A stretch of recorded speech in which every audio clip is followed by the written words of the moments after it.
আসসালামু আলাইকুম গাইস, বুকে কাশি মুখে হাসি। আমি আমার সাবস্ক্রাইবদের অনেক ভালোবাসি। কেমন আছেন সবাই? আশা করি অনেক ভালো আছেন।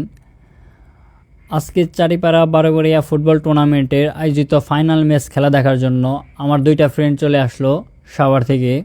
এদের নিয়েই আমরা চলে যাবো বারোঘরিয়া ফুটবল মাঠে। আর মাঠে দেখতে আসেনি কত দর্শক, চারদিক দিয়ে হাজার হাজার দর্শক অনেক জায়গায় থেকে আসছে। আমাদের ঐতিহ্য বারোঘরিয়া ফুটবল টুর্নামেন্টে অনেক মানুষ হয়। আর আজকের ম্যাচের বিশেষ আকর্ষণ হচ্ছে যারা উইন হবে, বিজয়ী হবে, তাদেরকে দেওয়া হবে 7 ভরি স্বর্ণ। হ্যাঁ গাইস, আবারও বলছি, যারা বিজয়ী হবে তাদেরকে 7 ভরি স্বর্ণ দেওয়া হবে। আজকের ম্যাচে অংশগ্রহণ করবে তারেক ফুটবল একাডেমি দিনাজপুর বনাম শেখাটি ফুটবল একাডেমি নড়াইল। দুই দলই ভালো ভালো প্লেয়ার আনে, খুব হাড্ডাহাড্ডি হবে। দিনাজপুরও ভালো ভালো প্লেয়ার আনে এবং নড়াইলও ভালো ভালো প্লেয়ার আনে। তো খেলাটা শুরু হয়ে গেল। হাফ টাইমের আগে দিনাজপুর এবং নড়াইল খুব হাড্ডাহাড্ডি খেলছিল, কেউ কাউকে ছাড় দিছিল না। দুই দলে ভালো পারফরমেন্স দিতেছিল।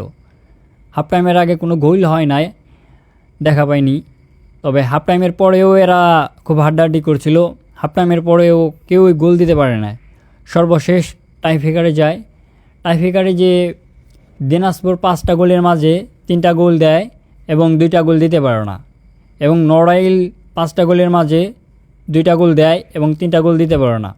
2-3 ব্যবধানে হেরে গেল নড়াইলরা খুব ভালো খেলছিল, কোনো কমতি ছিল না।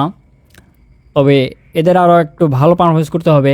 এরা নেক্সট বছরে ইনশাল্লাহ পুরস্কার নিতে পারবে যদি ভালো পারফরমেন্স দিতে পারে। তো ফাইনালি দিনাজপুর 7 ভরি স্বর্ণ পুরস্কার হিসেবে পেয়ে গেল।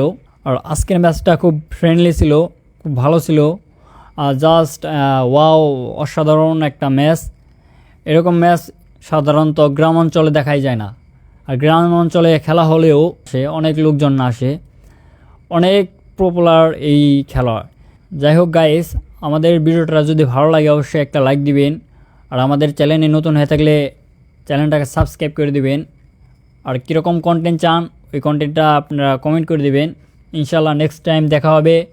সবাই সুস্থ থাকবেন, ভালো থাকবেন। টেক কেয়ার, আল্লাহ হাফিজ।